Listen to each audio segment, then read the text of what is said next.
আসসালামু আলাইকুম। আশা করি আপনারা সকলেই ভালো আছেন। ম্যাথস বাই নিউটনিয়ায় আপনাদের সকলকে স্বাগতম। কমপ্লেক্স অ্যানালাইসিসে আজকের ক্লাসে আমরা একটি গুরুত্বপূর্ণ ম্যাথ সম্পর্কে আলোচনা করব। চলুন প্রথমে ম্যাথটি সম্পর্কে পরিচিত হয়ে নেই। এখানে লেখা আছে prove that modulus z1 minus z2 greater than or equal modulus z1 minus modulus z2 greater than or equal modulus z1 minus modulus z2। চলুন আমরা এটা সমাধান করি।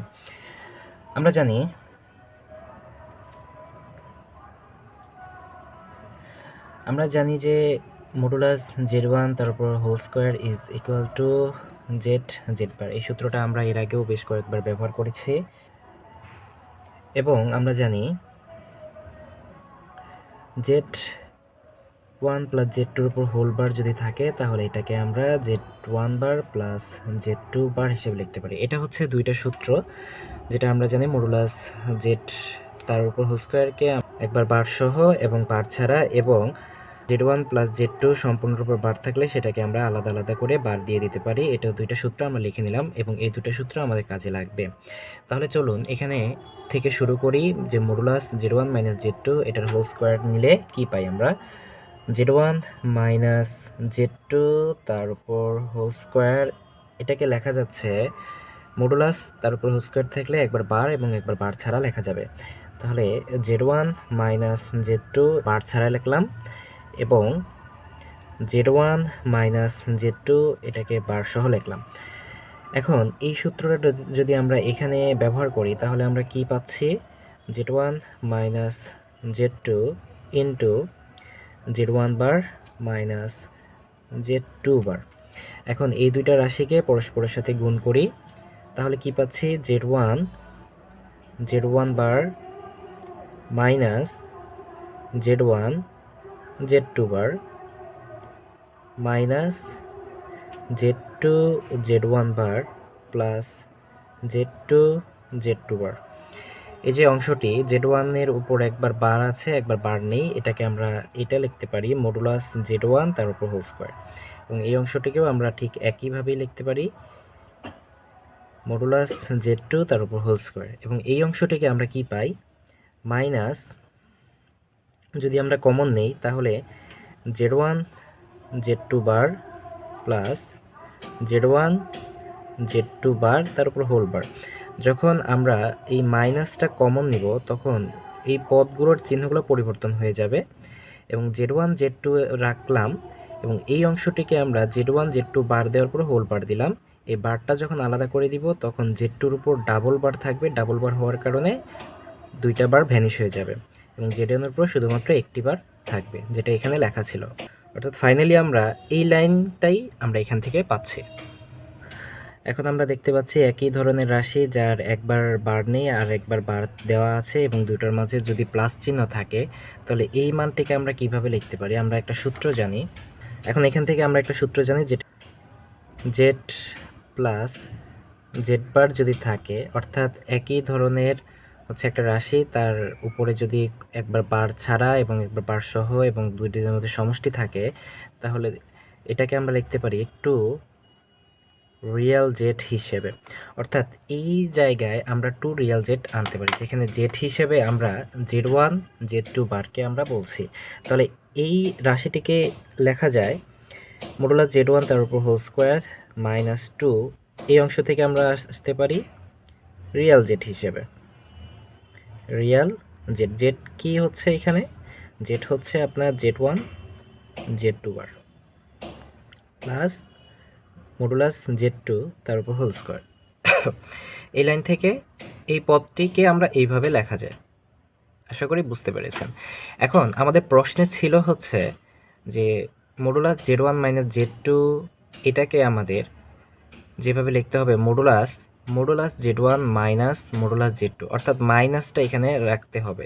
তাহলে আমরা যদি a স্কোয়ার মাইনাস 2 এখান থেকে এ বি আনি এবং প্লাস বি স্কোয়ার যদি রাখি তাহলে এই মাইনাসটা থাকবে, অর্থাৎ এই মাইনাসটাকে আমাদের পরিবর্তন করা যাবে না। এখন আমরা জানি জটিল সংখ্যা জেডকে এক্স প্লাস আই ওয়াই দ্বারা প্রকাশ করা যায়, যেখানে এক্স হচ্ছে তার বাস্তব অংশ বা রিয়েল জেড এবং ওয়াই হচ্ছে তার অবাস্তব অংশ। এখন রিয়েল জেড যেহেতু এক্স, এই এক্স অবশ্যই এই এক্স অবশ্যই root over X square plus Y স্কোয়ারের থেকে ছোট অথবা সমান হবে। যদি এখানে ওয়াই 0 হয় তাহলে আমরা এই মানটিকে এক্স পাই, যদি ওয়াইকে 0 ধরি তাহলে এটার মান এক্সের সমান হয়, যেটা সমান দেখাচ্ছে। আর যদি ওয়াইয়ের মান 0 না হয়েও অন্য কিছু হয়, ঋণাত্মক বা ধনাত্মক সংখ্যা, সেক্ষেত্রে এটা এক্সের চাইতে অবশ্যই বাড়তি থাকবে, অর্থাৎ এই অংশটা এক্সের চাইতে বড় অথবা সমান হবে। এবং এটাকে আমরা লিখতে পারি এক্সের পরিবর্তে রিয়েল জেড স্মলার দেন এর ইকুয়াল, এবং এই অংশটাকে লিখতে পারি আমরা মডুলাস জেড। এবং উভয় পাশে যদি আমরা মাইনাস নিয়ে আসি তাহলে মাইনাস চিহ্ন দেওয়ার সাথে সাথে এই অংশটা এভাবে হবে, রিয়েল জেড এটা চিহ্ন পরিবর্তন হবে greater than or equal modulus Z. আশা করি এইটুকু অংশ আপনারা বুঝেছেন। তাহলে এই জায়গাটা থেকে আমরা কি লিখতে পারি, যে এই যে রিয়েল জেটের অংশটা বড় হবে কার থেকে, মডুলাস জেটের থেকে। তাহলে আমরা দিচ্ছি যে এই অংশটা হচ্ছে বড়, কার থেকে বড়, আমাদের মডুলাস Z1 তার উপর হোল স্কোয়ার মাইনাস 2 রিয়েল জেটের পরিবর্তে, দুঃখিত এখানে মাইনাস দেওয়ার কথা ছিল, যেহেতু আমরা উভয় পাশে মাইনাস নিয়েছি, লিখতে পারি যে মাইনাস মডুলাস জেড বলতে কে, Z1 Z2 বার প্লাস মডুলাস Z2 তার উপর হোল স্কোয়ার, এই অংশটা লেখা যাচ্ছে।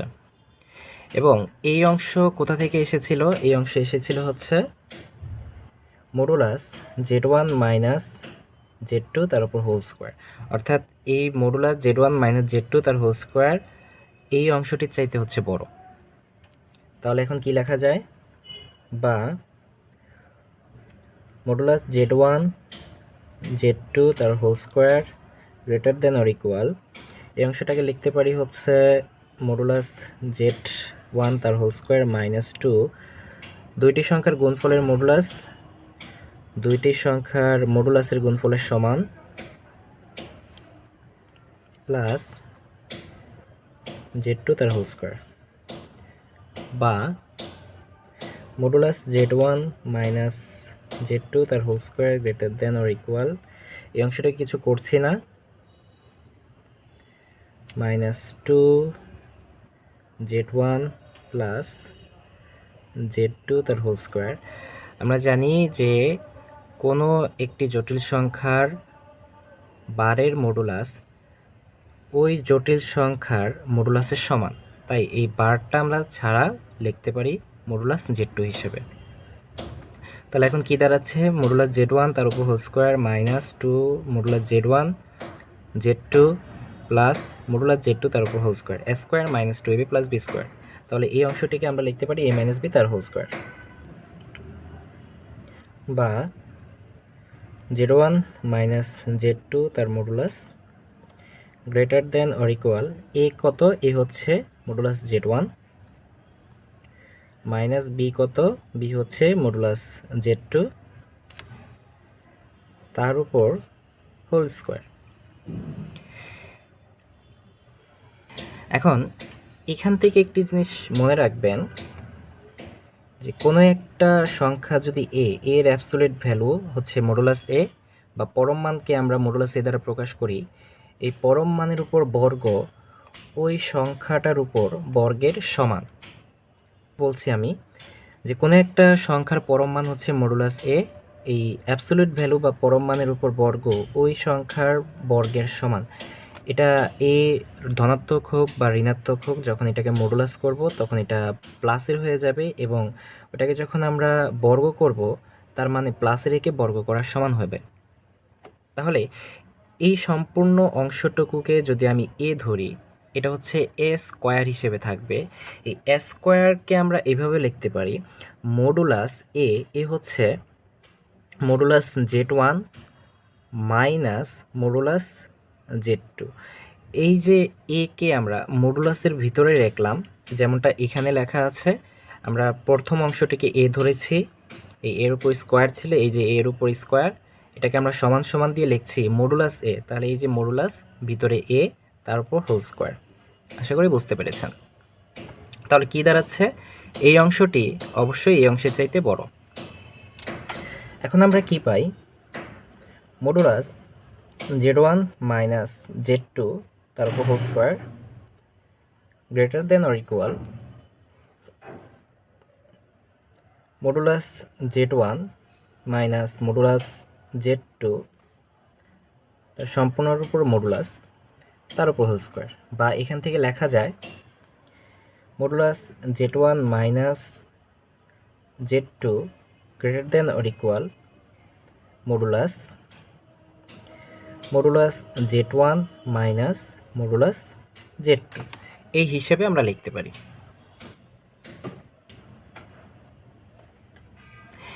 এখানে আবার আমরা জানি যে দুইটি সংখ্যার মডুলাসের বিয়োগফলের মডুলাস হচ্ছে ওই দুইটি সংখ্যার মডুলাসের বিয়োগফলের চাইতে বড় অথবা সমান। তাহলে এই অংশটিকে যদি আমরা 1 নং এবং এই অংশটিকে যদি আমরা 2 নং দিই, তাহলে আমরা কি দেখছি যে এই অংশটির চাইতে বড় হচ্ছে এইটা, এবং এইটার এটা সেম, এবং এই অংশ বা এটার চাইতে বড় হচ্ছে এটা। তাহলে সবার বড় হচ্ছে মডুলাস z1 মাইনাস z2। তাহলে এখান থেকে আমরা কি পাই?